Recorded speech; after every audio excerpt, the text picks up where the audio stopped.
I remember my own childhood vividly. I knew terrible things. But I knew I mustn't let adults know I knew. It would scare them. Maurice Sendak, in conversation with Art Spiegelman, The New Yorker, the 27th of September, 1993. It was only a duck pond, out at the back of the farm. It wasn't very big. Lettie Hempstock said it was an ocean, but I knew that was silly. She said they'd come here across the ocean from the old country. Her mother said that Lettie didn't remember properly, and it was a long time ago, and anyway, the old country had sunk. Old Mrs. Hempstock, Lettie's grandmother, said they were both wrong, and that the place that had sunk wasn't the really old country. She said she could remember the really old country. She said the really old country had blown up. I wore a black suit and a white shirt, a black tie and black shoes, all polished and shiny, clothes that normally would make me feel uncomfortable, as if I were in a stolen uniform, or pretending to be an adult. Today they gave me comfort, of a kind. I was wearing the right clothes for a hard day.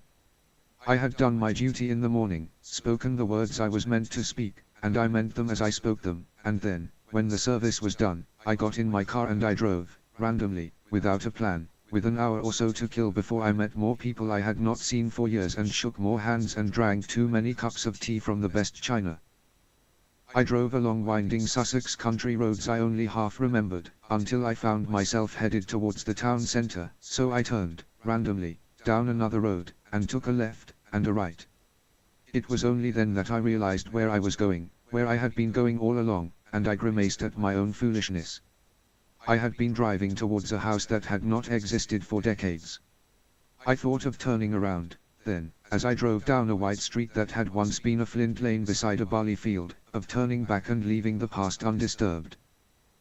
But I was curious. The old house, the one I had lived in for 7 years, from when I was 5 until I was 12, that house had been knocked down and was lost for good. The new house, the one my parents had built at the bottom of the garden, between the azalea bushes and the green circle in the grass we called the fairy ring, that had been sold 30 years ago. I slowed the car as I saw the new house. It would always be the new house in my head. I pulled up into the driveway, observing the way they had built out on the mid-70s architecture. I had forgotten that the bricks of the house were chocolate brown. The new people had made my mother's tiny balcony into a 2-story sunroom. I stared at the house, remembering less than I had expected about my teenage years, no good times, no bad times. I'd lived in that place, for a while, as a teenager. It didn't seem to be any part of who I was now. I backed the car out of their driveway. It was time, I knew, to drive to my sister's bustling, cheerful house, all tidied and stiff for the day. I would talk to people whose existence I had forgotten years before, and they would ask me about my marriage, failed a decade ago, a relationship that had slowly frayed until eventually, as they always seemed to, it broke, and whether I was seeing anyone. I wasn't. I was not even sure that I could, not yet, and they would ask about my children, all grown up, they have their own lives, they wish they could be here today, and work, doing fine, thank you, I would say, never knowing how to talk about what I do. If I could talk about it, I would not have to do it. I make art, sometimes I make true art, and sometimes it fills the empty places in my life. Some of them. Not all. We would talk about the departed, we would remember the dead. The little country lane of my childhood had become a black tarmac road that served as a buffer between 2 sprawling housing estates. I drove further down it, away from the town, which was not the way I should have been traveling, and it felt good. The slick black road became narrower, windier, became the single-lane track I remembered from my childhood, became packed earth and knobbly, bone-like flints. Soon I was driving slowly, bumpily, down a narrow lane with brambles and briar roses on each side, wherever the edge was not a stand of hazels or a wild hedgerow. It felt like I had driven back in time. That lane was how I remembered it, when nothing else was. I drove past Caraway Farm. I remembered being just 16, and kissing red-cheeked, fair-haired Callie Anders, who lived there, and whose family would soon move to the Shetlands, and I would never kiss her or see her again. Then nothing but fields on either side of the road, for almost a mile, a tangle of meadows. Slowly the lane became a track. It was reaching its end. I remembered it before I turned the corner and saw it, in all its dilapidated red brick glory, the Hempstocks' farmhouse. It took me by surprise, although that was where the lane had always ended. I could have gone no further. I parked the car at the side of the farmyard. I had no plan. I wondered whether, after all these years, there was anyone still living there, or, more precisely, if the Hempstocks were still living there. It seemed unlikely, but then, from what little I remembered, they had been unlikely people. The stench of cow muck struck me as I got out of the car, and I walked gingerly across the small yard to the front door. I looked for a doorbell, in vain, and then I knocked.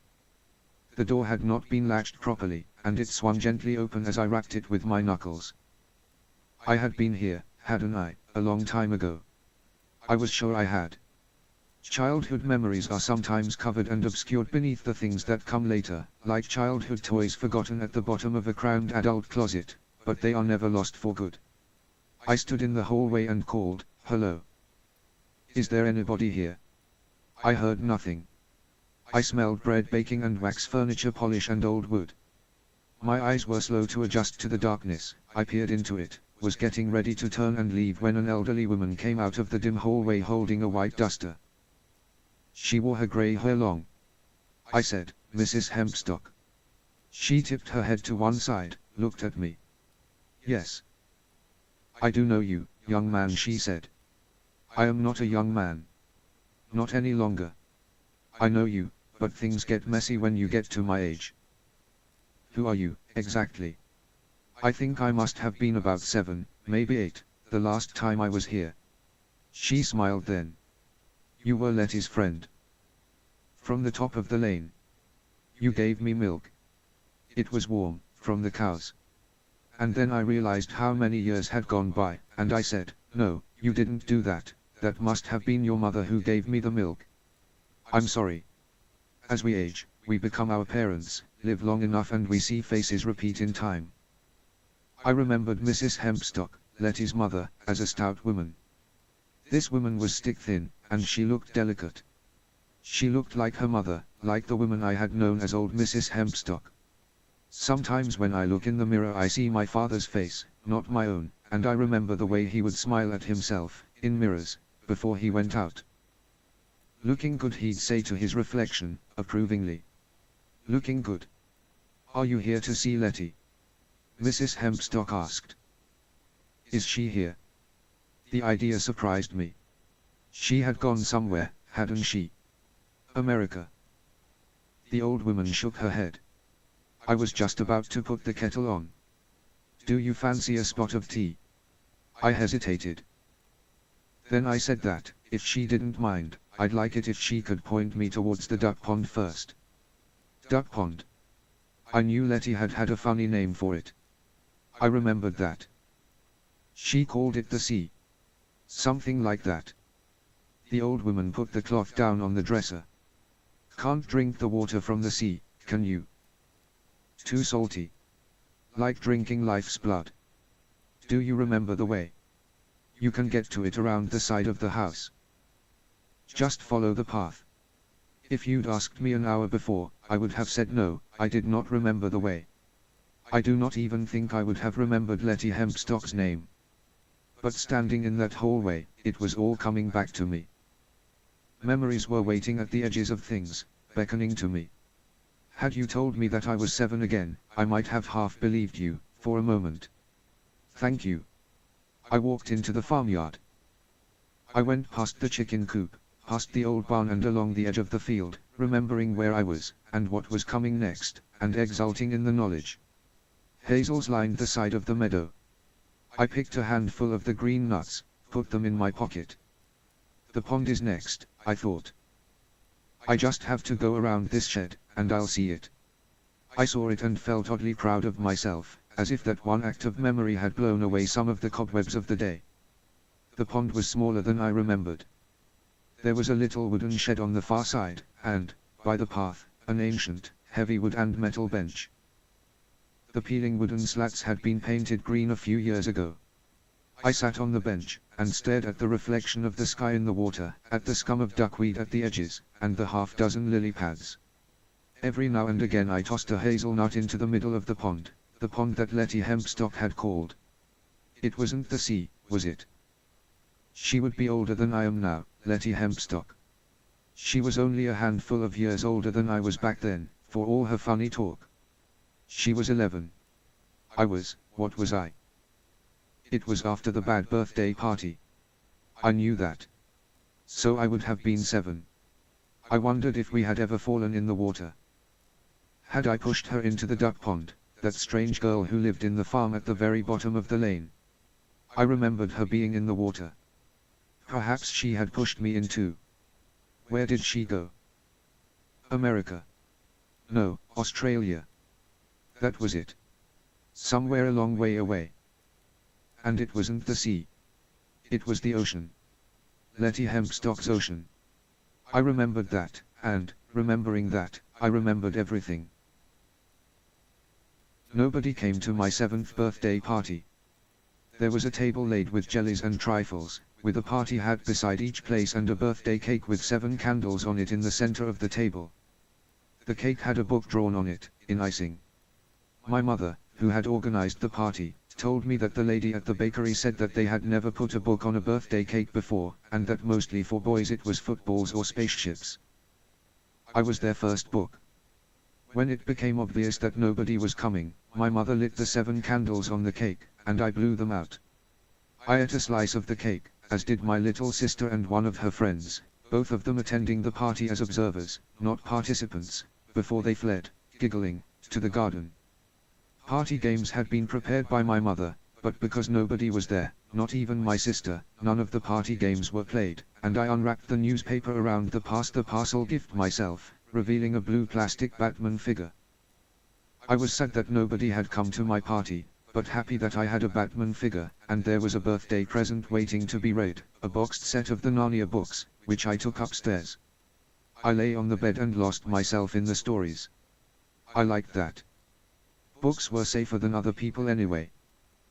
My parents had also given me a Best of Gilbert and Sullivan LP, to add to the 2 that I already had. I had loved Gilbert and Sullivan since I was 3, when my father's youngest sister, my aunt, took me to see Iolanthe, a play filled with lords and fairies. I found the existence and nature of the fairies easier to understand than that of the lords. My aunt had died soon after, of pneumonia, in the hospital. That evening, when my father arrived home from work, he brought a cardboard box with him. In the cardboard box was a soft-haired black kitten of uncertain gender, which I immediately named Fluffy, and which I loved utterly and wholeheartedly. Fluffy slept on my bed at night. I talked to it, sometimes, when my little sister was not around, half expecting it to answer in a human tongue. It never did. I did not mind. The kitten was affectionate and interested and a good companion for someone whose 7th birthday party had consisted of a table with iced biscuits and a blancmange and cake and 15 empty folding chairs. I do not remember ever asking any of the other children in my class at school why they had not come to my party. I did not need to ask them. They were not my friends, after all. They were just the people I went to school with. I made friends slowly, when I made them. I had books, and now I had my kitten. We would be like Dick Whittington and his cat, I knew, or, if Fluffy proved particularly intelligent, we would be the miller's son and Puss in Boots. The kitten slept on my pillow, and it even waited for me to come home from school, sitting on the driveway in front of my house, by the fence, until, a month later, it was run over by the taxi that brought the opal miner to stay. I was not there when it happened. I got home from school that day, and my kitten was not waiting to meet me. In the kitchen was a tall, rangy man with tanned skin and a checked shirt. He was drinking coffee at the kitchen table, I could smell it. In those days all coffee was instant coffee, a bitter dark brown powder that came out of a jar. "I'm afraid I had a little accident arriving here," he told me, cheerfully. "But not to worry." His accent was clipped, unfamiliar, it was the first South African accent I had heard. He, too, had a cardboard box on the table in front of him. "The black kitten, was he yours?" he asked. "It's called Fluffy," I said. "Yeah. Like I said. Accident coming here. Not to worry. Disposed of the corpse. Don't have to trouble yourself. Dealt with the matter. Open the box. What? He pointed to the box. Open it, he said. The opal miner was a tall man.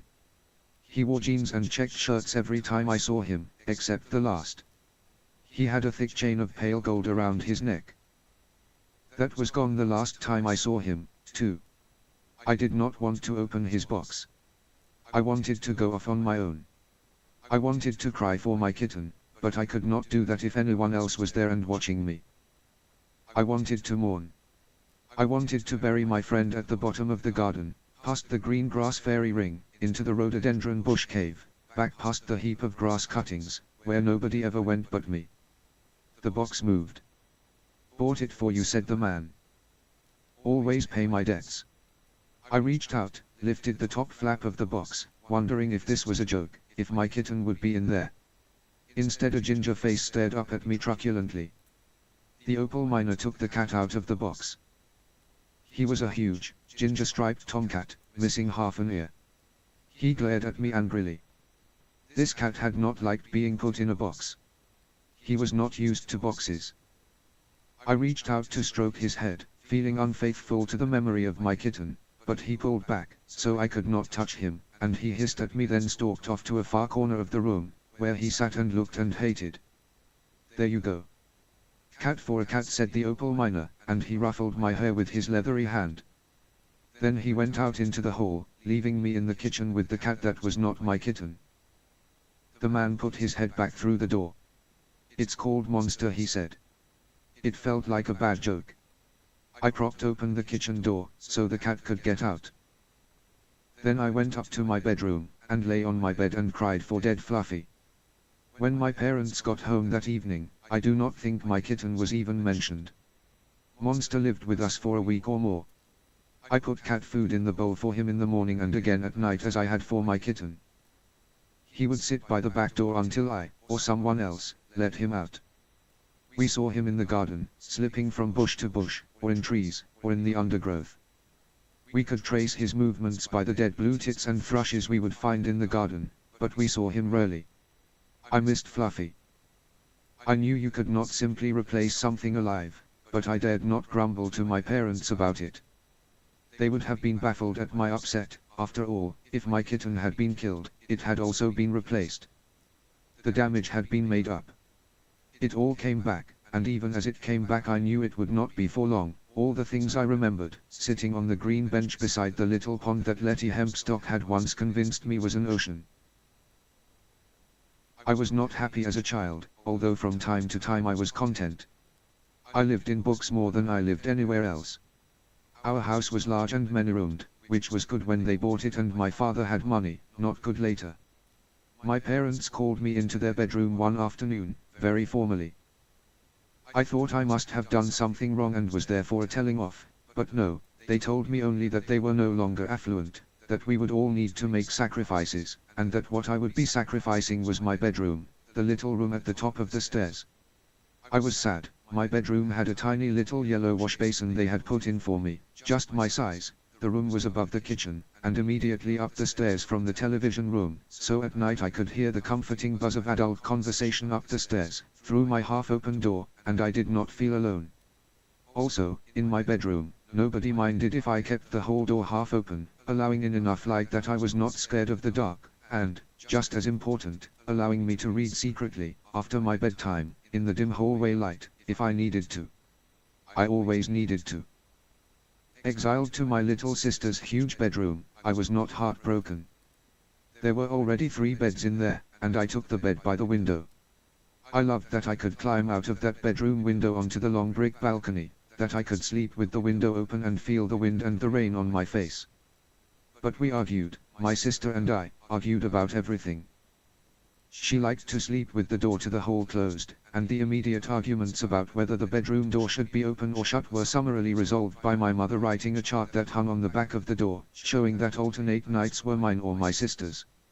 Each night I was content or I was terrified, depending on whether the door was open or closed. My former bedroom at the top of the stairs was let out, and a variety of people passed through it. I viewed them all with suspicion. they were sleeping in my bedroom, using my little yellow basin that was just the right size for me. There had been a fat Austrian lady who told us she could leave her head and walk around the ceiling, an architectural student from New Zealand, an American couple whom my mother, scandalized, made leave when she discovered they were not actually married, and now there was the opal miner. He was a South African, although he had made his money mining for opals in Australia. He gave my sister and me an opal each, a rough black rock with green-blue-red fire in it. My sister liked him for this, and treasured her opal stone. I could not forgive him for the death of my kitten. It was the first day of the spring holidays, 3 weeks of no school. I woke early, thrilled by the prospect of endless days to fill however I wished. I would read. I would explore. I pulled on my shorts, my t-shirt, my sandals. I went downstairs to the kitchen. My father was cooking, while my mother slept in. He was wearing his dressing gown over his pajamas. He always cooked breakfast on Saturdays. I said, "Dad, where's my comic?" He normally bought me a copy of Smash before he drove home from work on Fridays, and I would read it on Saturday mornings. In the back of the car. "Do you want toast?" "Yes," I said. "But not burnt." My father did not like toasters. He toasted bread under the grill, and usually, he burnt it. I went outside into the drive. I looked around. I went back into the house, pushed the kitchen door, went in. I liked the kitchen door. It swung both ways, in and out, so servants 60 years ago would be able to walk in or out with their arms laden with dishes empty or full.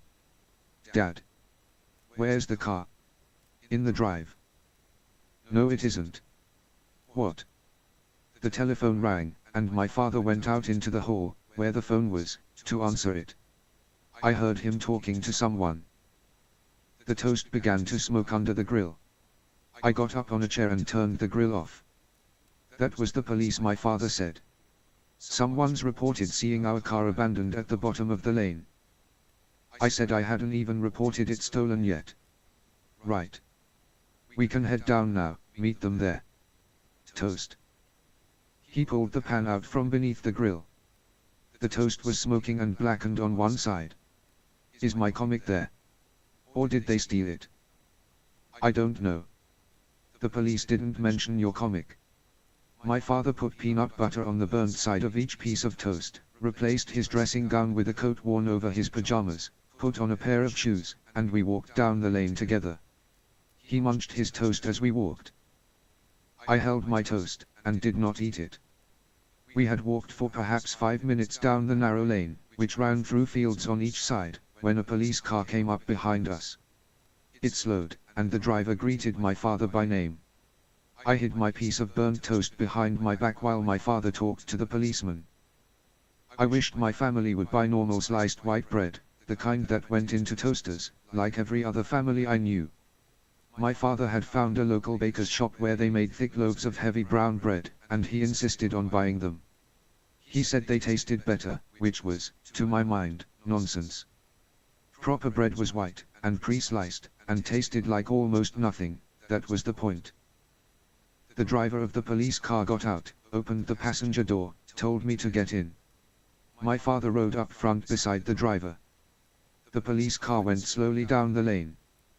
The whole lane was unpaved back then, just wide enough for one car at a time, a puddly, precipitous, bumpy way, with flints sticking up from it, the whole thing rutted by farm equipment and rain and time. "These kids," said the policeman. "They think it's funny.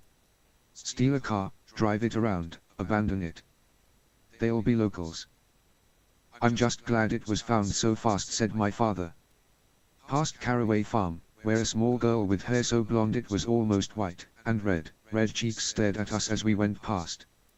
I held my piece of burnt toast on my lap. "Funny them leaving it down here, though," said the policeman. "Because it's a long walk back to anywhere from here." We passed a bend in the lane and saw the white Mini over on the side, in front of a gate leading into a field, tires sunk deep in the brown mud. We drove past it, parked on the grass verge.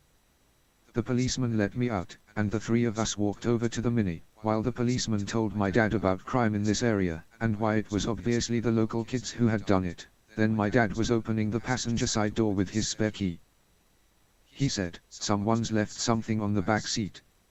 He reached back and pulled away the blue blanket that covered the thing in the back seat, even as the policeman was telling him that he shouldn't do that, and I was staring at the back seat because that was where my comic was, so I saw it.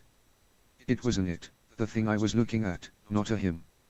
Although I was an imaginative child, prone to nightmares, I had persuaded my parents to take me to Madame Tussauds waxworks in London, when I was 6, because I had wanted to visit the Chamber of Horrors, expecting the movie monster chambers of horrors I'd read about in my comics. I had wanted to thrill to waxworks of Dracula and Frankenstein's monster and the Wolfman. Instead I was walked through a seemingly endless sequence of dioramas of unremarkable, glum-looking men and women who had murdered people, usually lodgers, and members of their own families, and who were then murdered in their turn, by hanging, by the electric chair, in gas chambers. Most of them were depicted with their victims in awkward social situations seated around a dinner table, perhaps, as their poisoned family members expired. The plaques that explained who they were also told me that the majority of them had murdered their families and sold the bodies to anatomy. It was then that the word anatomy garnered its own edge of horror for me. I did not know what anatomy was. I knew only that anatomy made people kill their children. The only thing that had kept me running screaming from the Chamber of Horrors as I was led around it was that none of the waxworks had looked fully convincing. They could not truly look dead, because they did not ever look alive. The thing in the back seat that had been covered by the blue blanket, I knew that blanket. It was the one that had been in my old bedroom, on the shelf, for when it got cold, was not convincing either. It looked a little like the Opal Miner, but it was dressed in a black suit, with a white ruffled shirt and a black bow tie. Its hair was slicked back and artificially shiny. Its eyes were staring. Its lips were bluish, but its skin was very red. It looked like a parody of health. There was no gold chain around its neck. I could see, underneath it, crumpled and bent, my copy of Smash. With Batman, looking just as he did on the television, on the cover. I don't remember who said what then, just that they made me stand away from the Mini. I crossed the road, and I stood there on my own while the policeman talked to my father and wrote things down in a notebook. I stared at the Mini. A length of green garden hose ran from the exhaust pipe up to the driver's window. There was thick brown mud all over the exhaust, holding the hose pipe in place. Nobody was watching me.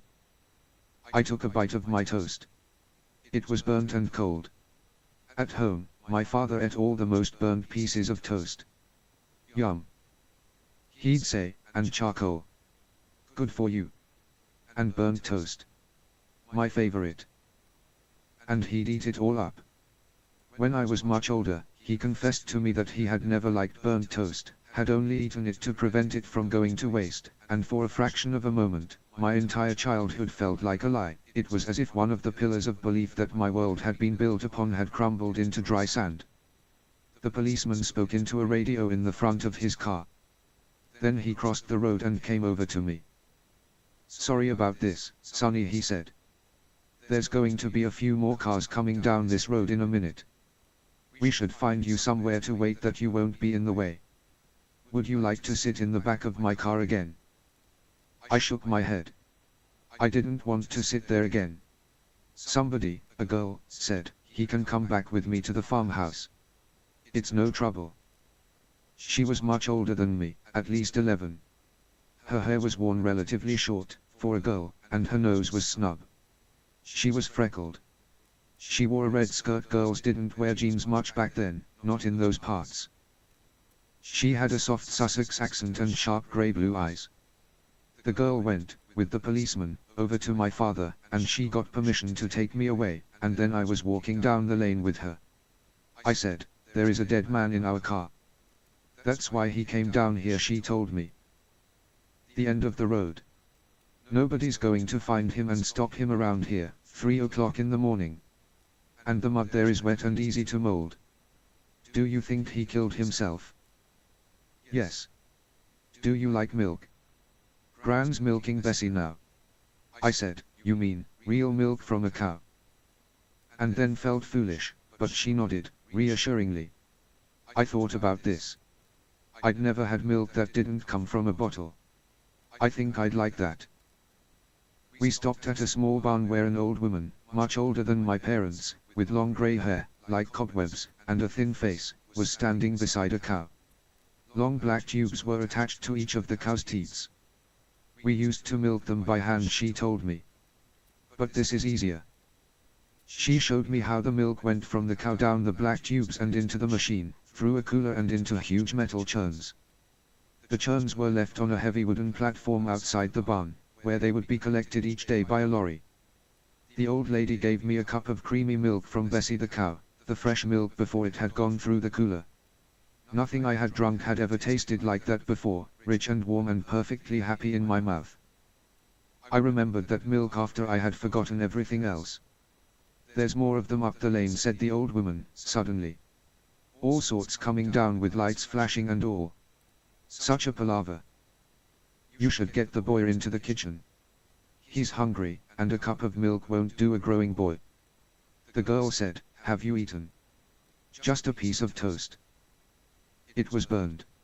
She said, my name's Lettie. Lettie Hempstock. This is Hempstock Farm. Come on. She took me in through the front door, and into their enormous kitchen, sat me down at a huge wooden table, so stained and patterned that it looked as if faces were staring up at me from the old wood. We have breakfast here early, she said. Milking starts at first light. But there's porridge in the saucepan, and jam to put in it.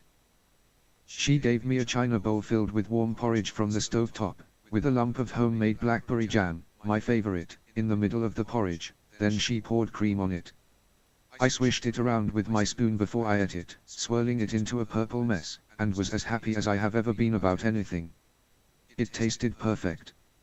A stocky woman came in. Her red-brown hair was streaked with grey, and cut short. She had apple cheeks, a dark green skirt that went to her knees, and Wellington boots.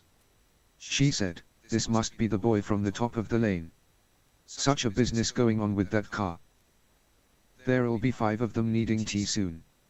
Lettie filled a huge copper kettle from the tap. She lit a gas hob with a match and put the kettle on the flame. Then she took down 5 chipped mugs from a cupboard, and hesitated, looking at the woman. The woman said, you're right. 6. The doctor will be here too. Then the woman pursed her lips and made a chudge. Noise. They've missed the note, she said. He wrote it so carefully too, folded it and put it in his breast pocket, and they haven't looked there yet. What does it say? Asked Lettie. Read it yourself, said the woman. I thought she was Lettie's mother. She seemed like she was somebody's mother. Then she said, it says that he took all the money that his friends had given him to smuggle out of South Africa and bank for them in England, along with all the money he'd made over the years mining for opals, and he went to the casino in Brighton, to gamble, but he only meant to gamble with his own money. And then he only meant to dip into the money his friends had given him until he had made back the money he had lost. And then he didn't have anything, said the woman, and all was dark. That's not what he wrote, though, said Lettie, squinting her eyes. What he wrote was, to all my friends. I'm so sorry, it was not like I meant to, and hope you can find it in your hearts to forgive me, for I cannot forgive myself. Same thing, said the older woman. She turned to me. I'm Lettie's ma, she said. You'll have met my mother already, in the milking shed. I'm Mrs. Hempstock, but she was Mrs. Hempstock before me, so she's old Mrs. Hempstock. This is Hempstock Farm. It's the oldest farm hereabouts. It's in the domestic book. I wondered why they were all called Hempstock, those women, but I did not ask, any more than I dared to ask how they knew about the suicide note or what the opal miner had thought as he died. They were perfectly matter-of-fact about it. Lettie said, I nudged him to look in the breast pocket. He'll think he thought of it himself. There's a good girl, said Mrs. Hempstock. They'll be in here when the kettle boils to ask if I've seen anything unusual and to have their tea. Why don't you take the boy down to the pond? It's not a pond, said Lettie. It's my ocean. She turned to me and said, come on. She led me out of the house the way we had come. The day was still grey. We walked around the house, down the cow path. Is it a real ocean? I asked. Oh yes, she said. We came on it suddenly, a wooden shed, an old bench, and between them, a duck pond, dark water spotted with duckweed and lily pads. There was a dead fish, silver as a coin, floating on its side on the surface. That's not good, said Lettie. I thought you said it was an ocean, I told her. It's just a pond, really. It is an ocean, she said. We came across it when I was just a baby, from the old country. Lettie went into the shed and came out with a long bamboo pole, with what looked like a shrimping net on the end. She leaned over, carefully pushed the net beneath the dead fish. She pulled it out. But Hempstock Farm is in the domestic book, I said. Your mum said so. And that was William the Conqueror. Yes, said Lettie Hempstock. She took the dead fish out of the net and examined it. It was still soft, not stiff, and it flopped in her hand. I had never seen so many colors. It was silver, yes, but beneath the silver was blue and green and purple, and each scale was tipped with black. What kind of fish is it? I asked. This is very odd, she said. I mean, mostly fish in this ocean don't die anyway. She produced a horn-handled pocket knife, although I could not have told you from where, and she pushed it into the stomach of the fish, and sliced along, towards the tail. This is what killed her, said Lettie. She took something from inside the fish. Then she put it, still greasy from the fish guts, into my hand. I bent down, dipped it into the water, rubbed my fingers across it to clean it off. I stared at it. Queen Victoria's face stared back at me. Sixpence, I said. The fish ate a sixpence. It's not good, is it? Said Lettie Hempstock. There was a little sunshine now. It showed the freckles that clustered across her cheeks and nose, and where the sunlight touched her hair, it was a coppery red. And then she said, your father's wondering where you are. Time to be getting back. I tried to give her the little silver sixpence, but she shook her head. You keep it, she said. You can buy chocolates, or sherbet lemons. I don't think I can, I said. It's too small. I don't know if shops will take sixpences like these nowadays. Then put it in your piggy bank, she said.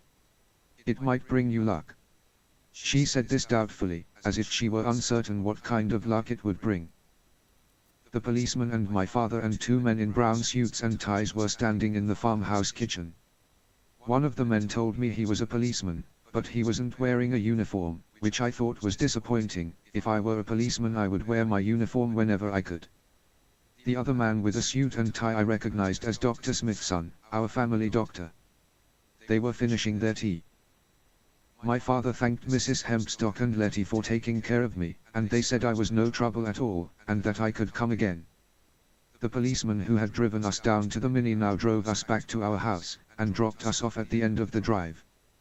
Probably best if you don't talk about this to your sister, said my father. I didn't want to talk about it to anybody. I had found a special place, and made a new friend, and lost my comic, and I was holding an old-fashioned silver sixpence tightly in my hand. I said, what makes the ocean different to the sea? Bigger, said my father. An ocean is much bigger than the sea. Why? Just thinking, I said. Could you have an ocean that was as small as a pond? No, said my father. Ponds are pond-sized, lakes are lake-sized. Seas are seas and oceans are oceans. Atlantic, Pacific, Indian, Arctic. I think that's all of the oceans there are. My father went up to his bedroom, to talk to my mum and to be on the phone up there. I dropped the silver sixpence into my piggy bank. It was the kind of china piggy bank from which nothing could be removed. One day, when it could hold no more coins, I would be allowed to break it, but it was far from full. I never saw the white Mini again. 2 days later, on Monday, my father took delivery of a black Rover, with cracked red leather seats. It was a bigger car than the Mini had been, but not as comfortable. The smell of old cigars permeated the leather upholstery, and long drives in the back of the Rover always left us feeling carsick. The black Rover was not the only thing to arrive on Monday morning. I also received a letter. I was 7 years old, and I never got letters. I got cards, on my birthday, from my grandparents, and from Ellen Henderson, my mother's friend whom I did not know. On my birthday Ellen Henderson, who lived in a caravan, would send me a handkerchief. I did not get letters. Even so, I would check the post every day to see if there was anything for me.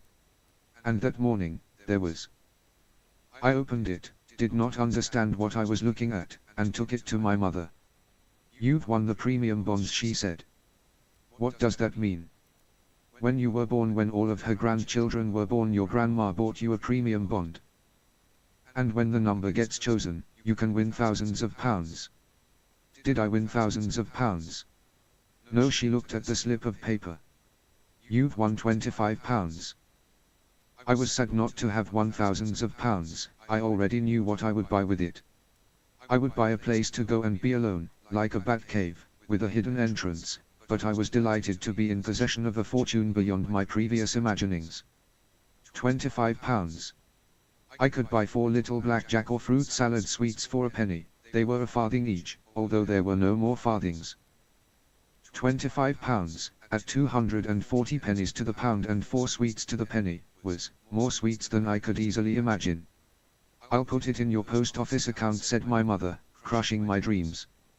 I did not have any more sweets than I had had that morning. Even so, I was rich. £13 11 shillings richer than I had been moments before. I had never won anything, ever. I made her show me the piece of paper with my name on it again, before she put it into her handbag. That was Monday morning. In the afternoon, the ancient Mr. Wollery, who came in on Monday and Thursday afternoons to do some gardening, Mrs. Wollery, his equally ancient wife, who wore galoshes, huge semi-transparent overshoes, would come in on Wednesday afternoons and clean, was digging in the vegetable garden and dug up a bottle filled with pennies and halfpennies and threepenny bits and even farthings. None of the coins was dated later than 1937, and I spent the afternoon polishing them with brown sauce and vinegar, to make them shine. My mother put the bottle of old coins on the mantelpiece of the dining room, and said that she expected that a coin collector might pay several pounds for them. I went to bed that night happy and excited. I was rich. Buried treasure had been discovered. The world was a good place. I don't remember how the dream started. But that's the way of dreams, isn't it? I know that I was in school, and having a bad day, hiding from the kinds of kids who hit me and called me names, but they found me anyway, deep in the rhododendron thicket behind the school, and I knew it must be a dream, but in the dream I didn't know, it was real and it was true, because my grandfather was with them, and his friends, old men with grey skin and hacking coughs. They held sharp pencils, the kind that drew blood when you were jabbed with them.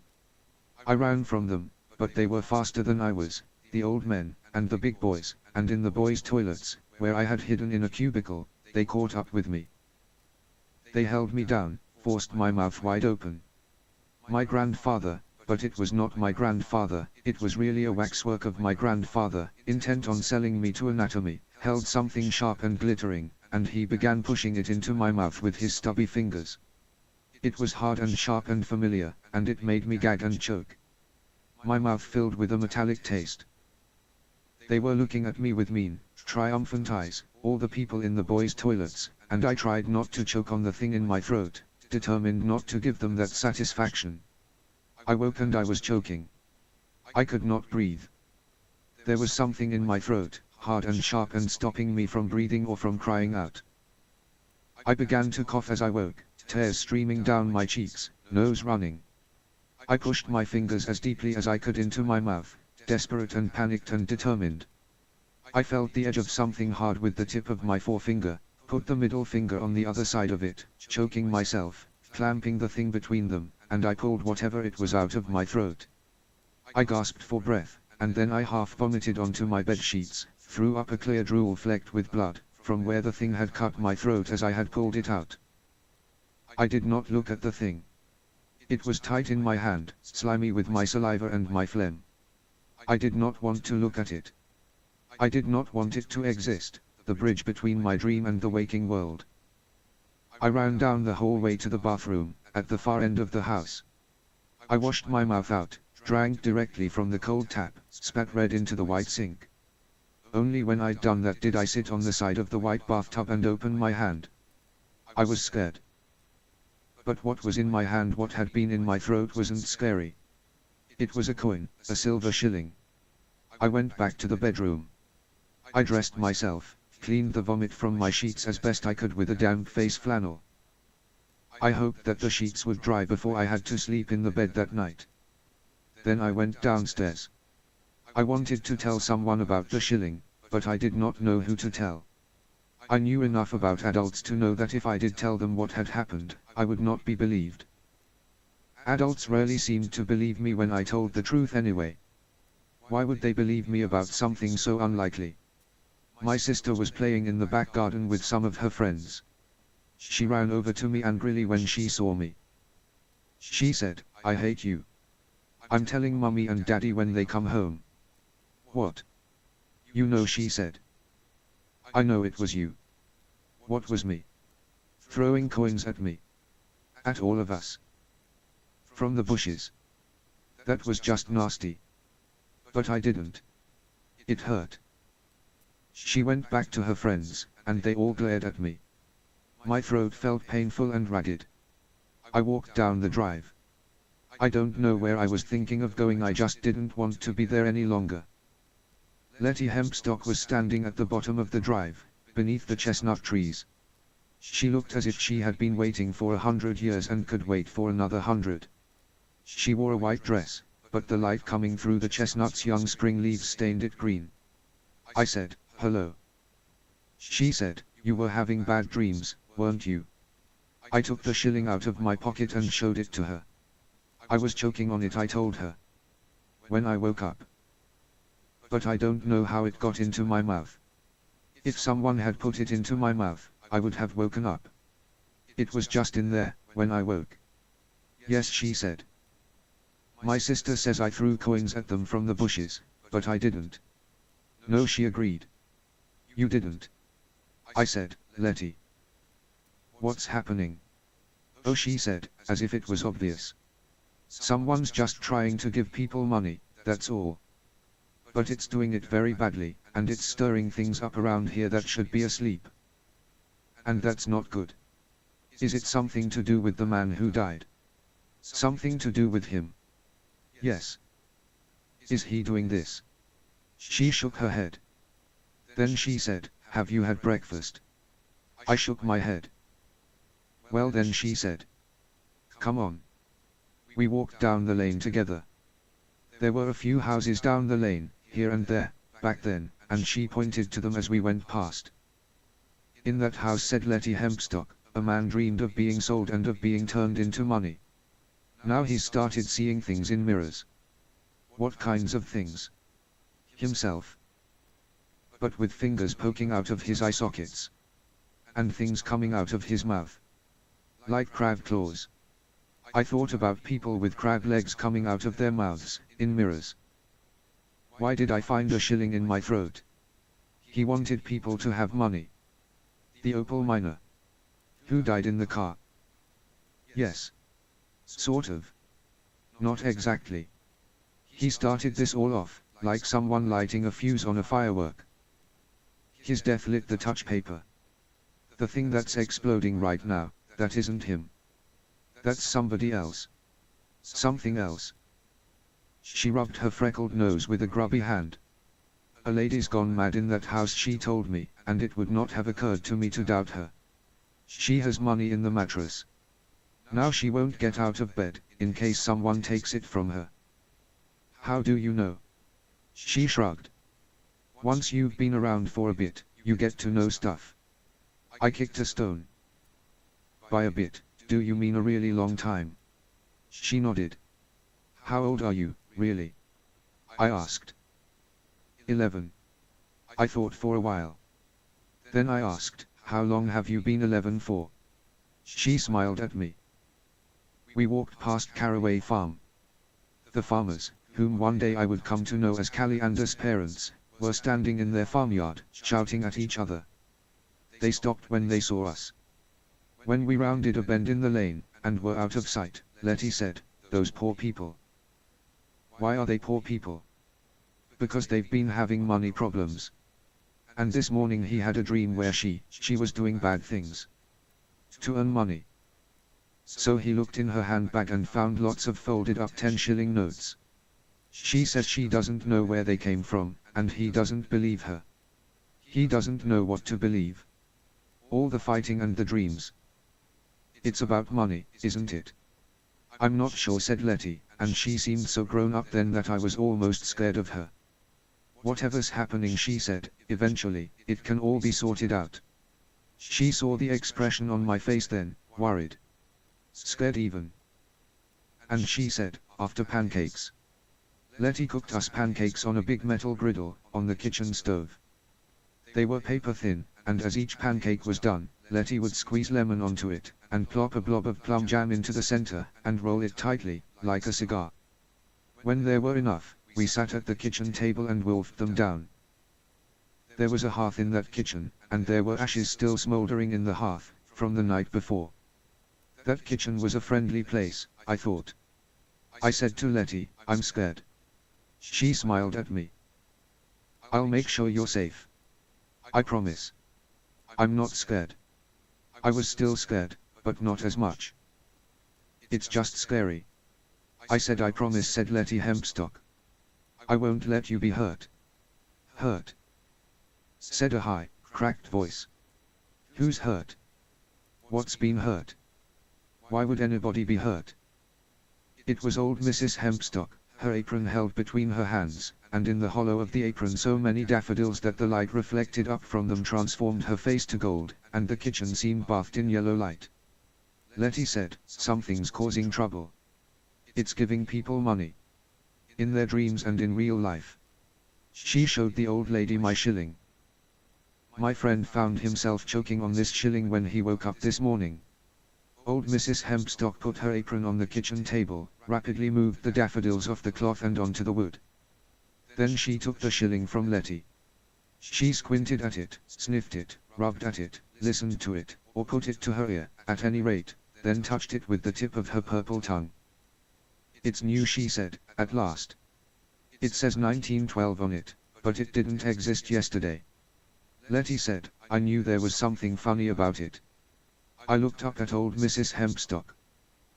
How do you know? Good question, lovey.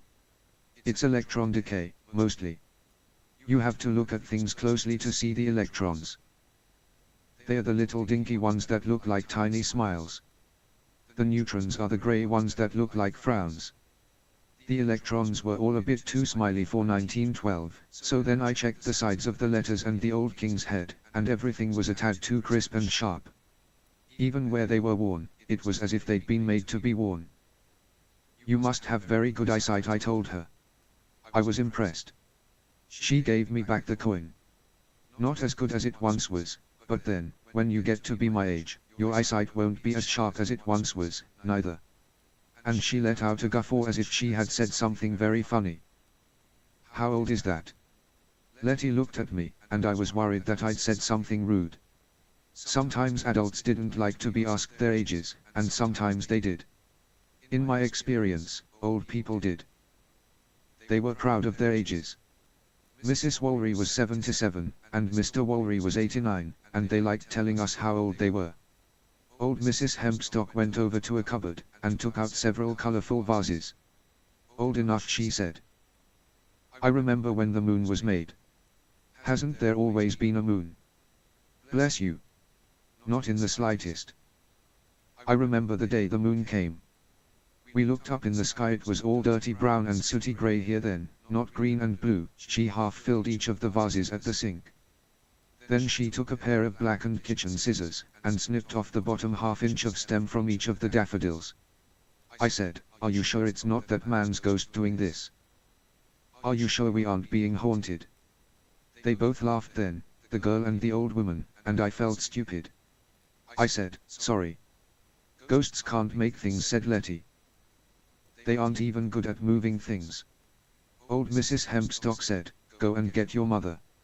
She's doing laundry. Then, to me, you shall help me with the daffs.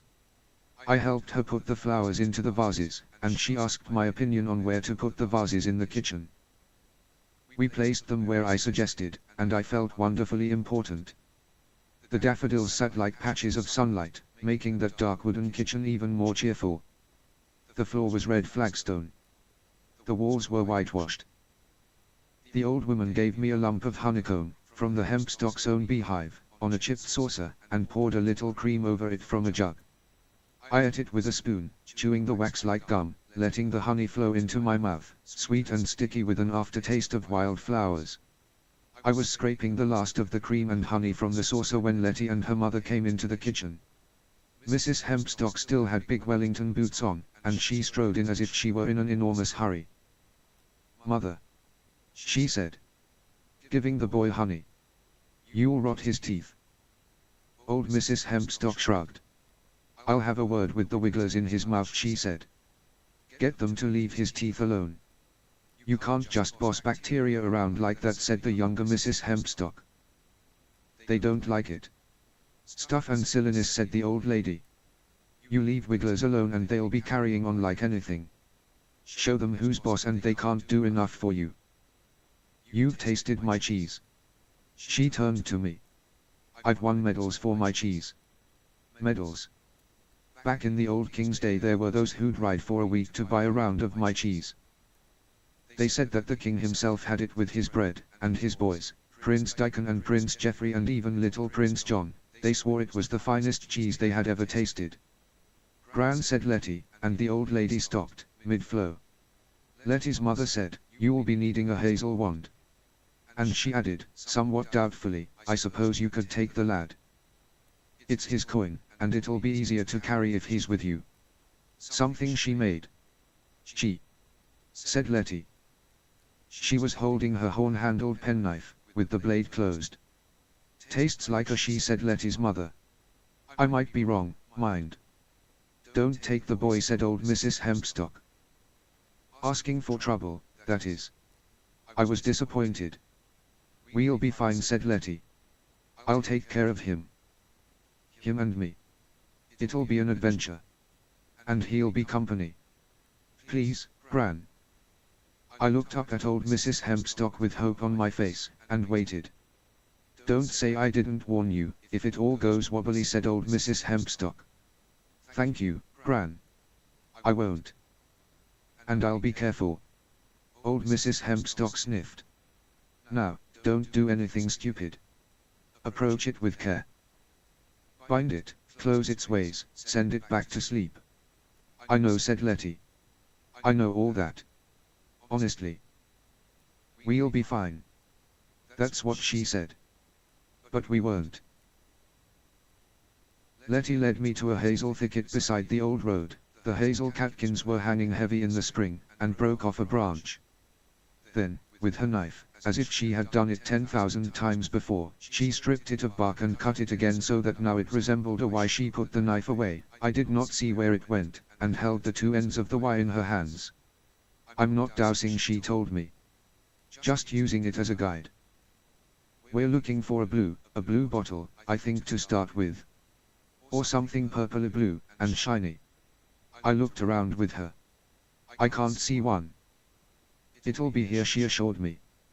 I gazed around, taking in the grass, a reddish-brown chicken pecking at the side of the driveway, some rusty farm machinery, the wooden trestle table beside the road and the 6 empty metal milk churns that sat upon it. I saw the Hempstock's red brick farmhouse, crouched and comfortable like an animal at rest. I saw the spring flowers, the omnipresent white and yellow daisies, the golden dandelions and do you like butter buttercups, and, late in the season, a lone bluebell in the shadows beneath the milk churn table, still glistening with dew. "That?" I asked. "You've got sharp eyes," she said, approvingly. We walked together to the bluebell. Lettie closed her eyes when we reached it. She moved her body back and forth, the hazel wand extended, as if she were the central point on a clock or a compass, her wand the hands, orienting towards a midnight or an east that I could not perceive. "Black," she said suddenly, as if she were describing something from a dream. "And soft." We walked away from the bluebell, along the lane that I imagined, sometimes, must have been a Roman road. We were 100 yards up the lane, near where the Mini had been parked, When she spotted it, a scrap of black cloth caught on the barbed wire of the fence. Lettie approached it. Again the outstretched hazel stick, again the slow turning and turning. Red, she said, with certainty. Very red. That way. We walked together in the direction she indicated. Across a meadow and into a clump of trees. There, I said, fascinated. The corpse of a very small animal, a vole, by the look of it, lay on a clump of green moss. It had no head, and bright blood stained its fur and beaded on the moss. It was very red. Now, from here on, said Lettie, hold on to my arm. Don't let go. I put out my right hand and took her left arm, just below the elbow. She moved the hazel wand. This way, she said. What are we looking for now? We're getting closer, she said. The next thing we're looking for is a storm. We pushed our way into a clump of trees, and through the clump of trees into a wood, and squeezed our way through trees too close together, their foliage a thick canopy above our heads. We found a clearing in the wood, and walked along the clearing, in a world made green. From our left came a mumble of distant thunder. Storm, sang Lettie. She let her body swing again, and I turned with her, holding her arm. I felt, or imagined I felt, a throbbing going through me, holding her arm, as if I were touching mighty engines. She set off in a new direction. We crossed a tiny stream together. Then she stopped, suddenly, and stumbled, but did not fall. Are we there? I asked. Not there, she said. No. It knows we're coming. It feels us. And it does not want us to come to it. The hazel wand was whipping around now like a magnet being pushed at a repelling pole. Lettie grinned. A gust of wind threw leaves and dirt up into our faces. In the distance I could hear something rumble, like a train. It was getting harder to see, and the sky that I could make out above the canopy of leaves was dark, as if huge storm clouds had moved above our heads, or as if it had gone from morning directly to twilight. Lettie shouted, "Get down!" And she crouched on the moss, pulling me down with her. She lay prone, and I lay beside her, feeling a little silly. The ground was damp. How long will we? Shush. She sounded almost angry. I said nothing. Something came through the woods, above our heads. I glanced up, saw something brown and furry, but flat, like a huge rug, flapping and curling at the edges, and at the front of the rug, a mouth, filled with dozens of tiny sharp teeth, facing down. It flapped and floated above us, and then it was gone. What was that? I asked, my heart pounding so hard in my chest that I did not know if I would be able to stand again. Manta wolf, said Lettie. We've already gone a bit further out than I thought. She got to her feet and stared the way the furry thing had gone. She raised the tip of the hazel wand, and turned around slowly. I'm not getting anything. She tossed her head, to get the hair out of her eyes, without letting go of the forks of the hazel wand. Either it's hiding or we're too close. She bit her lip. Then she said, the shilling. The one from your throat. Bring it out. I took it from my pocket with my left hand, offered it to her. No, she said. I can't touch it, not right now. Put it down on the fork of the stick. I didn't ask why. I just put the silver shilling down at the intersection of the Y. Lettie stretched her arms out, and turned very slowly, with the end of the stick pointing straight out. I moved with her, but felt nothing. No throbbing engines. We were over halfway around when she stopped and said, look. I looked in the direction she was facing, but I saw nothing but trees, and shadows in the wood. No, look. There. She indicated with her head. The tip of the hazel wand had begun smoking, softly. She turned a little to the left, a little to the right, a little further to the right again, and the tip of the wand began to glow a bright orange. That's something I've not seen before, said Lettie. I'm using the coin as an amplifier, but it's as if there was a woomph. And the end of the stick burst into flame. Lettie pushed it down into the damp moss. She said, take your coin back, and I did, picking it up carefully, in case it was hot, but it was icy cold. She left the hazel wand behind on the moss, the charcoal tip of it still smoking irritably. Lettie walked and I walked beside her. We held hands now, my right hand in her left. The air smelled strange, like fireworks, and the world grew darker with every step we took into the forest. I said I'd keep you safe, didn't I? Said Lettie. Yes. I promised I wouldn't let anything hurt you. Yes. She said, just keep holding my hand. Don't let go. Whatever happens, don't let go. Her hand was warm, but not sweaty. It was reassuring. Hold my hand, she repeated. And don't do anything unless I tell you. You've got that. I said, I don't feel very safe. She did not argue. She said, we've gone further than I imagined. Further than I expected. I'm not really sure what kinds of things live out here on the margins. The trees ended, and we walked out into open country. I said, are we a long way from your farm? No. We're still on the borders of the farm. Hempstock Farm stretches a very long way. We brought a lot of this with us from the old country, when we came here. The farm came with us, and brought things with it when it came. Gran calls them fleas. I did not know where we were, but I could not believe we were still on the Hempstock's land, no more than I believed we were in the world I had grown up in. The sky of this place was the dull orange of a warning light. The plants, which were spiky, like huge, ragged aloes, were a dark silvery green, and looked as if they had been beaten from gunmetal. The coin, in my left hand, which had warmed to the heat of my body, began to cool down again, until it was as cold as an ice cube.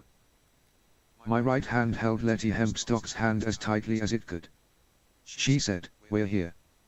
I thought I was looking at a building at first, that it was some kind of tent, as high as a country church, made of grey and pink canvas that flapped in the gusts of storm wind, in that orange sky, a lopsided canvas structure aged by weather and ripped by time.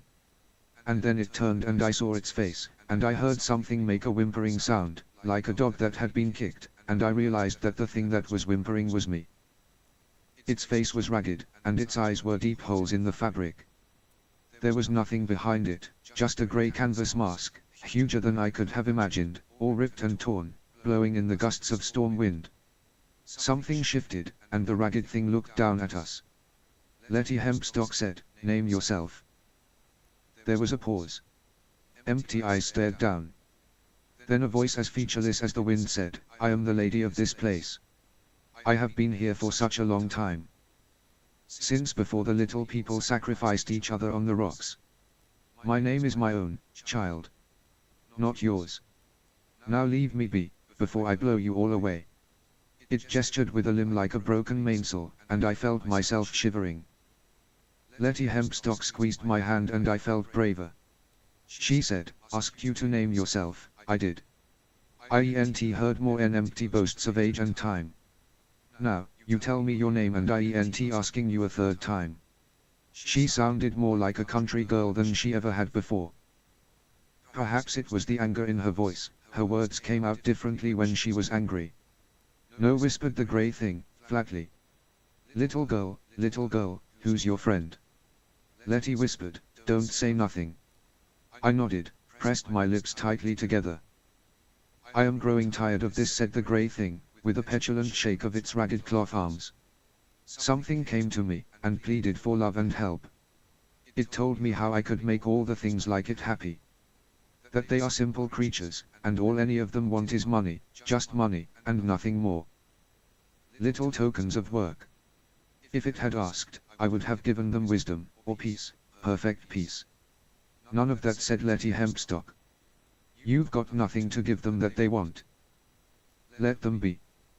The wind gusted and the gargantuan figure flapped with it, like huge sails swinging, and when the wind was done the creature had changed position. Now it seemed to have crouched lower to the ground, and it was examining us like an enormous canvas scientist looking at two white mice. Two very scared white mice, holding hands. Lettie's hand was sweating, now. She squeezed my hand, whether to reassure me or herself I did not know, and I squeezed back. The ripped face, the place where the face should have been, twisted. I thought it was smiling. Perhaps it was smiling. I felt as if it was examining me, taking me apart. As if it knew everything about me, things I did not even know about myself. The girl holding my hand said, "If you ain't telling me your name, I'll bind you as a nameless thing. And you'll still be bounden, tied and sealed like a poulter or a shuck." She waited, but the thing said nothing, and Lettie Hempstock began to say words in a language I did not know. Sometimes she was talking, and sometimes it was more like singing, in a tongue that was nothing I had ever heard, or would ever encounter later in life. I knew the tune, though. It was a child's song, the tune to which we sang the nursery rhyme "Girls and Boys Come Out to Play." That was the tune, but her words were older words. I was certain of that. And as she sang, things happened, beneath the orange sky. The earth writhed and churned with worms, long grey worms that pushed up from the ground beneath our feet. Something came hurtling at us from the center mass of flapping canvas. It was a little bigger than a football. At school, during games, mostly I dropped things I was meant to catch, or closed my hand on them a moment too late, letting them hit me in the face or the stomach. But this thing was coming straight at me and Lettie Hempstock, and I did not think, I only did. I put both my hands out and I caught the thing, a flapping, writhing mass of cobwebs and rotting cloth. And as I caught it in my hands I felt something hurt me, a stabbing pain in the sole of my foot, momentary and then gone, as if I had trodden upon a pin. Lettie knocked the thing I was holding out of my hands, and it fell to the ground, where it collapsed into itself. She grabbed my right hand, held it firmly once more. And through all this, she continued to sing. I have dreamed of that song, of the strange words to that simple rhyme song, and on several occasions I have understood what she was saying, in my dreams. In those dreams I spoke that language too, the first language, and I had dominion over the nature of all that was real. In my dream, it was the tongue of what is, and anything spoken in it becomes real, because nothing said in that language can be a lie. It is the most basic building brick of everything. In my dreams I have used that language to heal the sick and to fly. Once I dreamed I kept a perfect little bed and breakfast by the seaside, and to everyone who came to stay with me I would say, in that tongue, "Be whole," and they would become whole, not be broken people, not any longer, because I had spoken the language of shaping. And because Lettie was speaking the language of shaping, even if I did not understand what she was saying, I understood what was being said. The thing in the clearing was being bound to that place for always, trapped, forbidden to exercise its influence on anything beyond its own domain. Lettie Hempstock finished singing. In my mind, I thought I could hear the creature screaming, protesting, railing, but the place beneath that orange sky was quiet, only the flapping of canvas and the rattle of twigs in the wind breaking the silence. The wind died down. 1,000 pieces of torn grey cloth settled on the black earth like dead things, or like so much abandoned laundry. Nothing moved. Lettie said, "That should hold it." She squeezed my hand. I thought she was trying to sound bright, but she didn't. She sounded grim. "Let's take you home." We walked, hand in hand, through a wood of blue-tinged evergreens, and we crossed a lacquered red and yellow bridge over an ornamental pond. We walked along the edge of a field in which young corn was coming up, like green grass planted in rows. We climbed a wooden stile, hand in hand, and reached another field, planted with what looked like small reeds or furry snakes, black and white and brown and orange and grey and striped, all of them waving gently, curling and uncurling in the sun. "What are they?" I asked. "You can pull one up and see, if you like," said Lettie. I looked down. The furry tendril by my feet was perfectly black. I bent, grasped it at the base, firmly, with my left hand, and I pulled. Something came up from the earth, and swung around angrily. My hand felt like a dozen tiny needles had been sunk into it. I brushed the earth from it, and apologized, and it stared at me, more with surprise and puzzlement than with anger. It jumped from my hand to my shirt. I stroked it, a kitten, black and sleek, with a pointed, inquisitive face, a white spot over one ear, and eyes of a peculiarly vivid blue-green. "At the farm, we get our cats the normal way," said Lettie. "What's that?" "Big Oliver. He turned up at the farm back in pagan times. All our farm cats trace back to him." I looked at the kitten hanging on my shirt with tiny kitten claws. "Can I take it home?" I asked. "It's not an it. It's a she." Not a good idea, taking anything home from these parts, said Lettie. I put the kitten down at the edge of the field. She darted off after a butterfly, which floated up and out of reach, then scampered away, without a look back. My kitten was run over, I told Lettie. It was only little. The man who died told me about it, although he wasn't driving. He said they didn't see it. I'm sorry, said Lettie. We were walking beneath a canopy of apple blossom then, and the world smelled like honey. That's the trouble with living things. Don't last very long. Kittens one day, old cats the next. And then just memories. And the memories fade and blend and smudge together. She opened a 5-bar gate, and we went through it. She let go of my hand. We were at the bottom of the lane, near the wooden shelf by the road with the battered silver milk churns on it. The world smelled normal. I said, we're really back now. Yes, said Lettie Hempstock. And we won't be seeing any more trouble from her. She paused. Big, wasn't she? And nasty. I've not seen one like that before. If I'd known she was going to be so old, and so big, and so nasty, I would have left you behind. I was glad that she had taken me with her. Then she said, I wish you hadn't let go of my hand. But still, you're all right, aren't you? Nothing went wrong. No damage done. I said, I'm fine. Not to worry. I'm a brave soldier. That was what my grandfather always said. Then I said, no damage done. She smiled at me, a bright, relieved smile, and I hoped I had said the right thing. That evening my sister sat on her bed, brushing her hair over and over. She brushed it 100 times every night, and counted each brush stroke. I did not know why. What are you doing? She asked. Looking at my foot, I told her. I was staring at the sole of my right foot. There was a pink line across the center of the sole, from the ball of the foot almost to the heel, where I had stepped on a broken glass as a toddler. I remember waking up in my cot, the morning after it happened, looking at the black stitches that held the edges of the cut together. It was my earliest memory. I was used to the pink scar. The little hole beside it, in the arch of my foot, was new. It was where the sudden sharp pain had been, although it did not hurt. It was just a hole. I prodded it with my forefinger, and it seemed to me that something inside the hole retreated. My sister had stopped brushing her hair and was watching me curiously. I got up, walked out of the bedroom, down the corridor, to the bathroom at the end of the hall. I do not know why I did not ask an adult about it. I do not remember asking adults about anything, except as a last resort. That was the year I dug out a wart from my knee with a penknife, discovering how deeply I could cut before it hurt, and what the roots of a wart looked like. In the bathroom cupboard, behind the mirror, was a pair of stainless steel tweezers, the kind with pointed, sharp tips, for pulling out wooden splinters, and a box of sticking plasters. I sat on the metal side of the white bathtub and examined the hole in my foot. It was a simple, small round hole, smooth-edged. I could not see how deeply it went, because something was in the way. Something was blocking it. Something that seemed to retreat as the light touched it.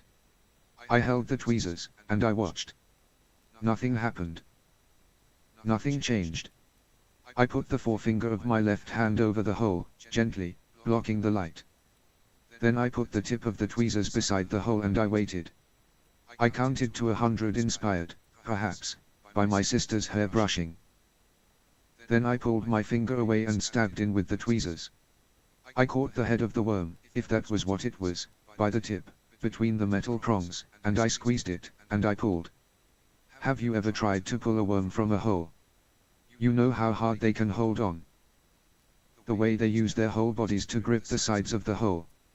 I pulled perhaps an inch of this worm, pink and grey, streaked, like something infected, out of the hole in my foot, and then felt it stop.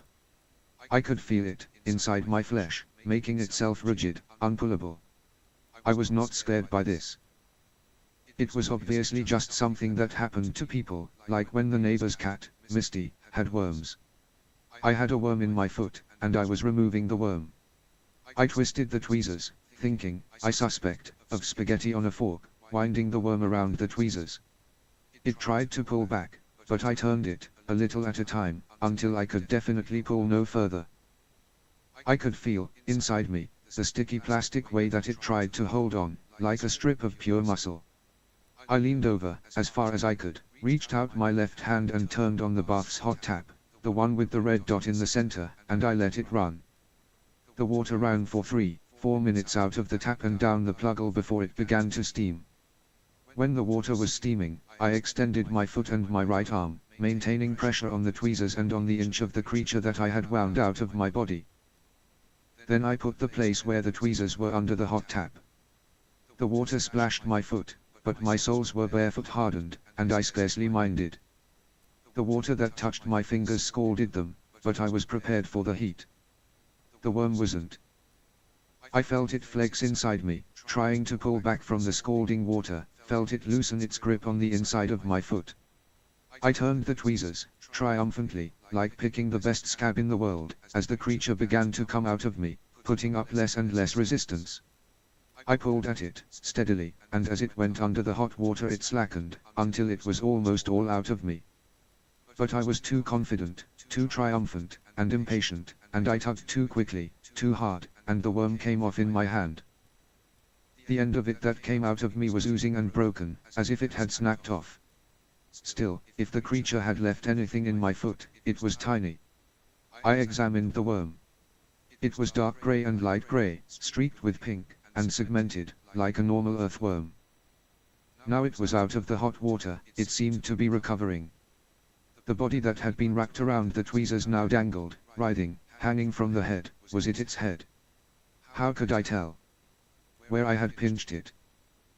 I did not want to kill it. I did not kill animals, not if I could help it, but I had to get rid of it. It was dangerous. I had no doubt of that.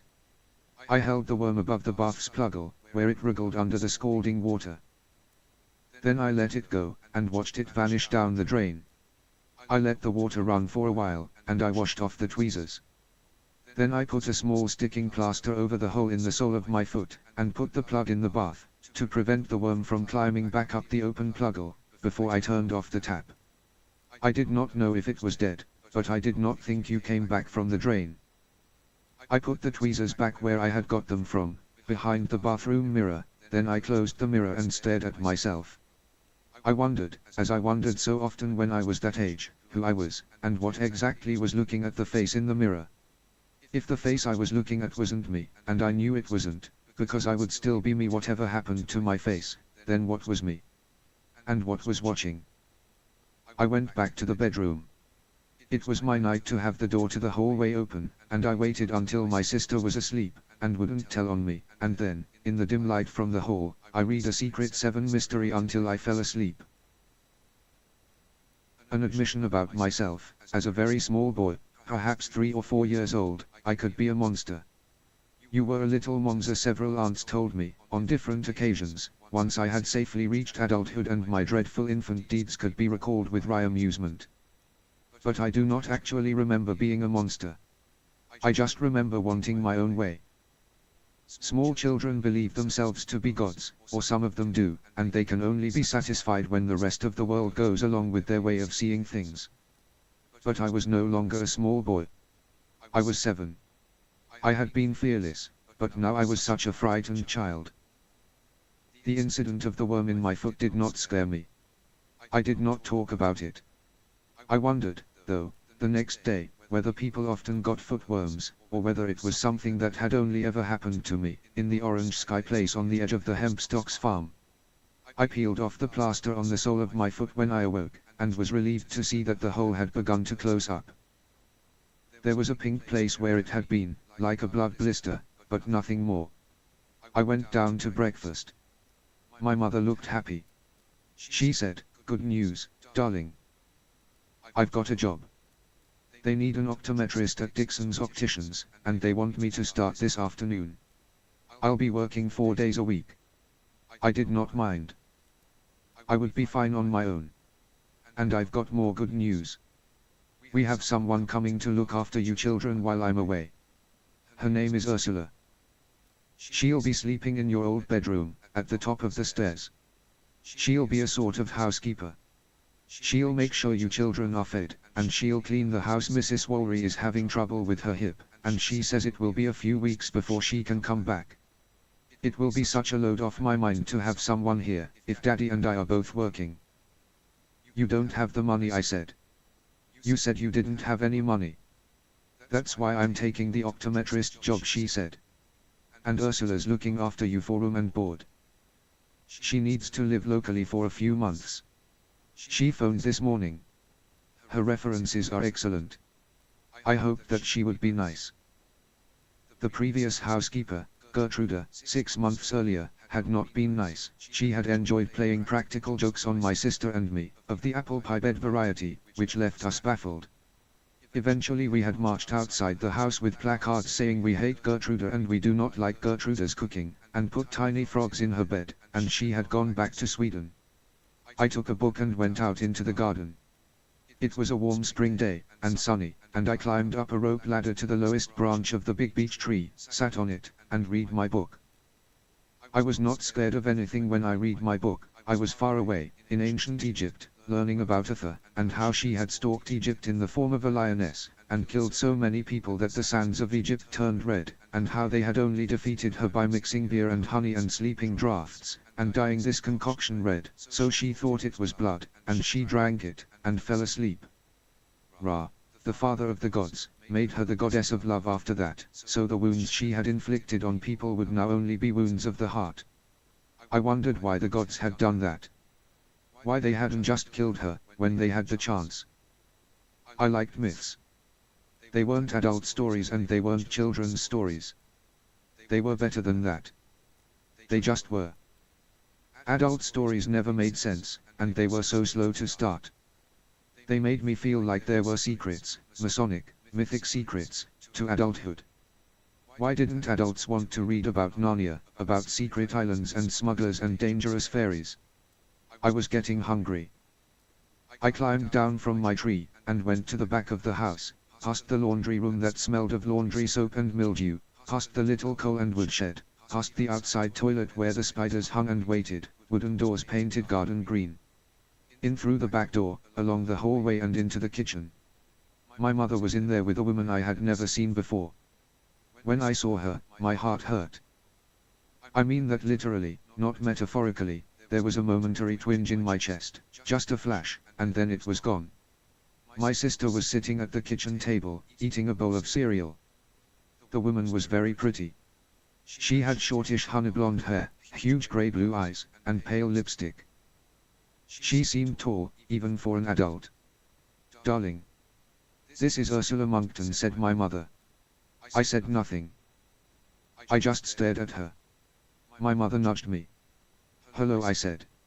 "He's shy," said Ursula Monckton. "I am certain that once he warms up to me we shall be great friends."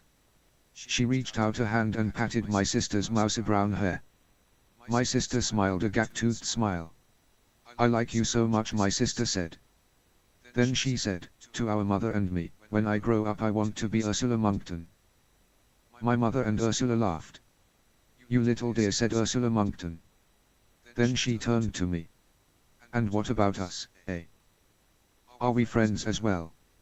I just looked at her, all grown up and blonde, in her grey and pink dress, and I was scared. Her dress wasn't ragged. It was just the fashion of the thing, I suppose, the kind of dress that it was. But when I looked at her, I imagined her dress flapping, in that windless kitchen, flapping like the mainsail of a ship, on a lonely ocean, under an orange sky. I don't know what I said in reply, or if I even said anything. But I went out of that kitchen, although I was hungry, without even an apple. I took my book into the back garden, beneath the balcony, by the flower bed under the television room window, and I read Forgetting My Hunger in Egypt with animal-headed gods who cut each other up and then restored one another to life again. My sister came out into the garden.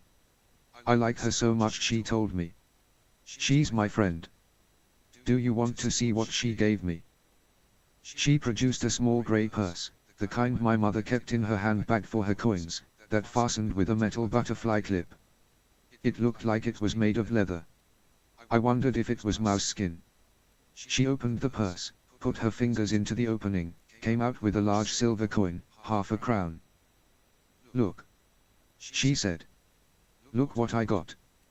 I wanted a half a crown. No, I wanted what I could buy with half a crown: magic tricks and plastic joke toys, and books, and, oh, so many things.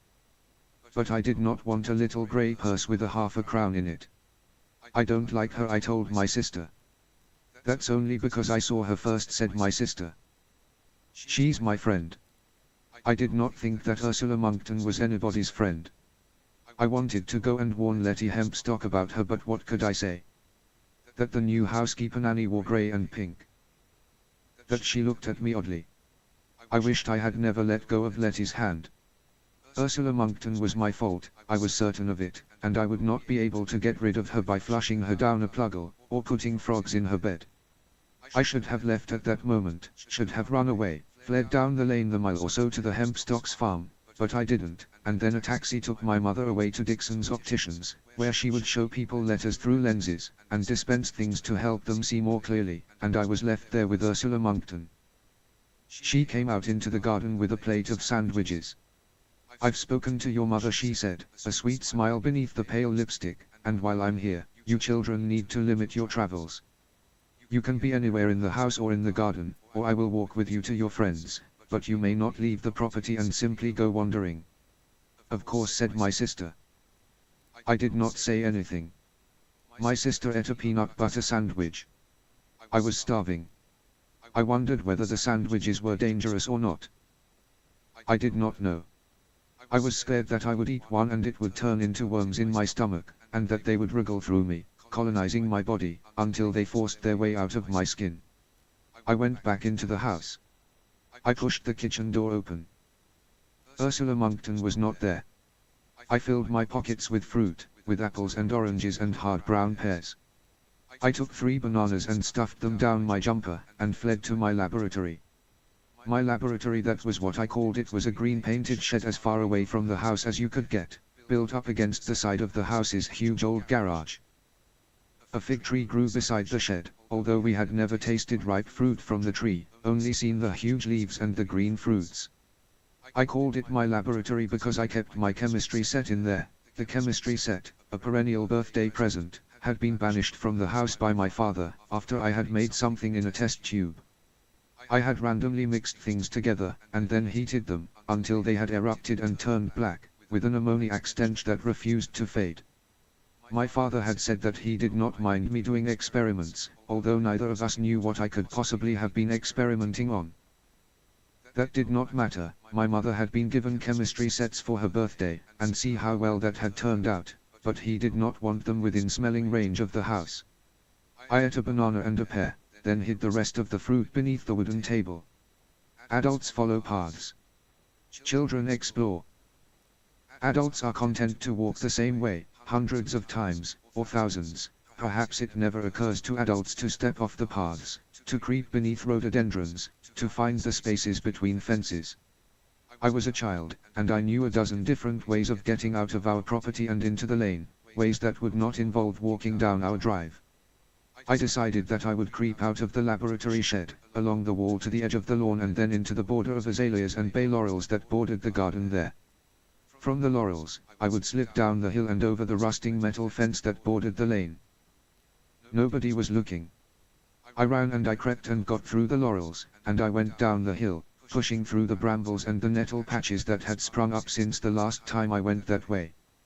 Ursula Monckton was waiting for me at the bottom of the hill, just in front of the rusting metal fence. There was no way she could have got there without me seeing her, but she was there. She folded her arms and looked at me, and her grey and pink dress flapped in a gust of wind. "I believe I said that you were not to leave the property."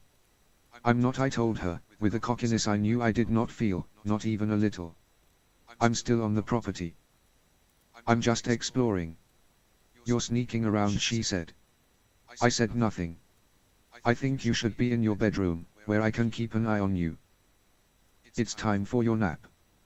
I was too old for naps, but I knew that I was too young to argue, or to win the argument if I did. "Okay," I said. "Don't say okay, she said. "Say yes, Miss Monckton." Or say yes, dot. She looked down at me with her blue-grey eyes, which put me in mind of holes rotted in canvas, and which did not look pretty at that moment. I said, yes, and hated myself for saying it. We walked together up the hill. Your parents can no longer afford this place, said Ursula Monckton. And they can't afford to keep it up. Soon enough they'll see that the way to solve their financial problems is to sell this house and its gardens to property developers. Then all of this, and this was the tangle of brambles, the unkempt world behind the lawn, will become a dozen identical houses and gardens. And if you are lucky, you'll get to live in one. And if not, you will just envy the people who do. Will you like that? I loved the house, and the garden. I loved the rambling shabbiness of it. I loved that place as if it was a part of me, and perhaps, in some ways, it was. Who are you? I asked. Ursula Monckton. I'm your housekeeper. I said, who are you really? Why are you giving people money? Everybody wants money, she said, as if it were self-evident. It makes them happy. It will make you happy, if you let it. We had come out by the heap of grass clippings, behind the circle of green grass that we called the fairy ring. Sometimes, when the weather was wet, it filled with vivid yellow toadstools. Now, she said. Go to your room. I ran from her, ran as fast as I could, across the fairy ring, up the lawn, past the rose bushes, past the coal shed and into the house. Ursula Monckton was standing just inside the back door of the house to welcome me in, although she could not have got past me. I would have seen. Her hair was perfect, and her lipstick seemed freshly applied. I've been inside you, she said. So a word to the wise. If you tell anybody anything, they won't believe you. And because I've been inside you, I'll know. And I can make it so you never say anything I don't want you to say to anybody, not ever again. I went upstairs to the bedroom, and I lay on my bed. The place on the sole of my foot where the worm had been throbbed and ached, and now my chest hurt too. I went away in my head, into a book. That was where I went whenever real life was too hard or too inflexible. I pulled down a handful of my mother's old books, from when she was a girl, and I read about schoolgirls having adventures in the 1930s and 1940s. Mostly they were up against smugglers or spies or fifth columnists, whatever they were, and the girls were always brave and they always knew exactly what to do. I was not brave and I had no idea what to do. I had never felt so alone. I wondered if the Hempstocks were on the telephone.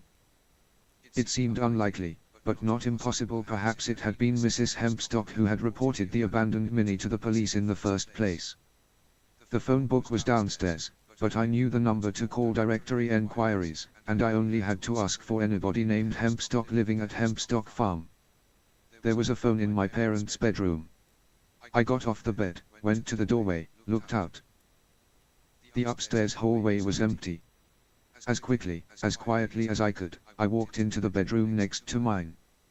The walls were pale pink, my parents' bed covered with a bedspread covered in its turn with huge printed roses. There were French windows to the balcony that ran along that side of the house. There was a cream-colored telephone on the cream and gilt nightstand beside the bed. I picked it up, heard the dull whirring noise of the dial tone, and dialed directory enquiries, my finger pulling the holes in the dial down, a 1, a 9, a 2. I waited for the operator to come on the line, and tell me the number of the Hempstocks farm. I had a pencil with me, and I was ready to write the telephone number down in the back of a blue cloth-bound book called Pansy Saves the School. The operator did not come on. The dialing tone continued, and over it, Ursula Monckton's voice saying, properly brought up young people would not even think about sneaking off to use the telephone, would they? I did not say anything, although I have no doubt she could hear me breathing. I put the handset down on the cradle, and went back into the bedroom I shared with my sister. I sat on my bed, and stared out of the window. My bed was pushed up hard against the wall just below the window. I loved to sleep with the window open. Rainy nights were the best of all. I would open the window and put my head on my pillow and close my eyes and feel the wind on my face and listen to the trees sway and creak. There would be raindrops blown onto my face, too, if I was lucky, and I would imagine that I was in my boat on the ocean and that it was swaying with the swell of the sea. I did not imagine that I was a pirate, or that I was going anywhere. I was just on my boat. But now it was not raining, and it was not night. All I could see through the window were trees, and clouds, and the distant purple of the horizon.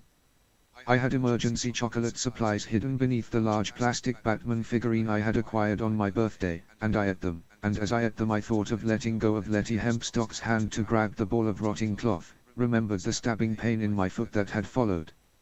I brought her here, I thought, and I knew that it was true. Ursula Monckton wasn't real. She was a cardboard mask for the thing that had traveled inside me as a worm, that had flapped and gusted in the open country under that orange sky. I went back to reading Pansy Saves the School. The secret plans to the airbase next door to the school were being smuggled out to the enemy by spies who were teachers working on the school vegetable allotment. The plans were concealed inside hollowed-out vegetable marrows. Great heavens! Said Inspector Davidson of Scotland Yard's renowned Smugglers and Secret Spies Division, the SSSD. That is literally the last place we would have looked.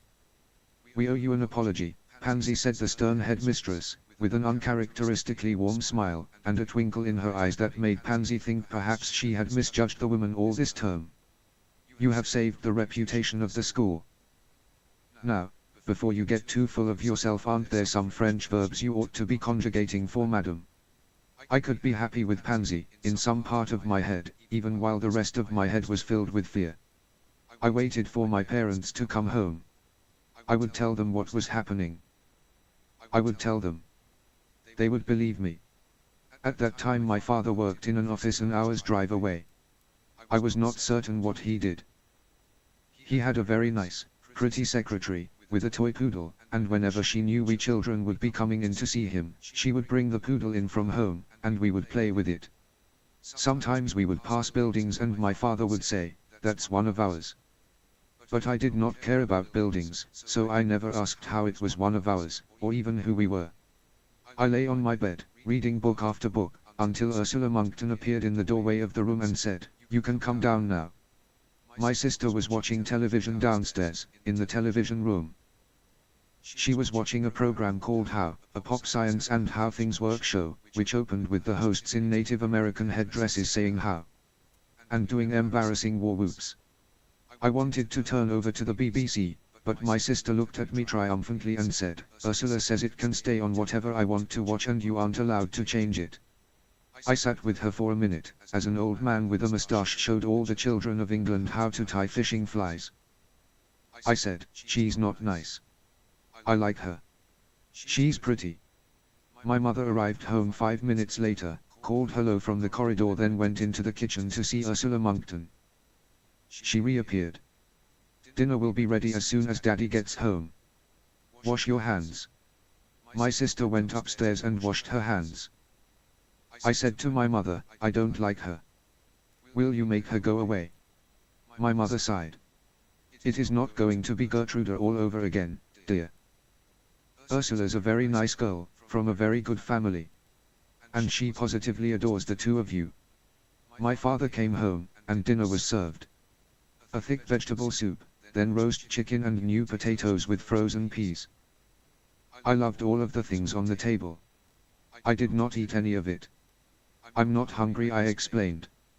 "I'm not one for telling tales out of school," said Ursula Monckton, "but someone had chocolate on his hands and face when he came down from his bedroom." "I wish you wouldn't eat that rubbish," grumbled my father. "It's just processed sugar. And it ruins your appetite and your teeth," said my mother. I was scared they would force me to eat, but they didn't. I sat there hungrily, while Ursula Monckton laughed at all my father's jokes. It seemed to me that he was making special jokes, just for her. After dinner we all watched Mission Impossible. I usually liked Mission Impossible, but this time it made me feel uneasy, as people kept pulling their faces off to reveal new faces beneath. They were wearing rubber masks, and it was always our heroes underneath, but I wondered what would happen if Ursula Monckton pulled off her face, what would be underneath that? We went to bed. It was my sister's night, and the bedroom door was closed. I missed the light in the hall. I lay in bed with the window open, wide awake, listening to the noises an old house makes at the end of a long day, and I wished as hard as I could, hoping my wishes could become real. I wished that my parents would send Ursula Monckton away, and then I would go down to the Hempstocks farm, and tell Lettie what I had done, and she would forgive me, and make everything all right. I could not sleep. My sister was already asleep. She seemed able to go to sleep whenever she wanted to, a skill I envied and did not have. I left my bedroom. I loitered at the top of the stairs, listening to the noise of the television coming from downstairs. Then I crept barefoot silent down the stairs and sat on the third step from the bottom.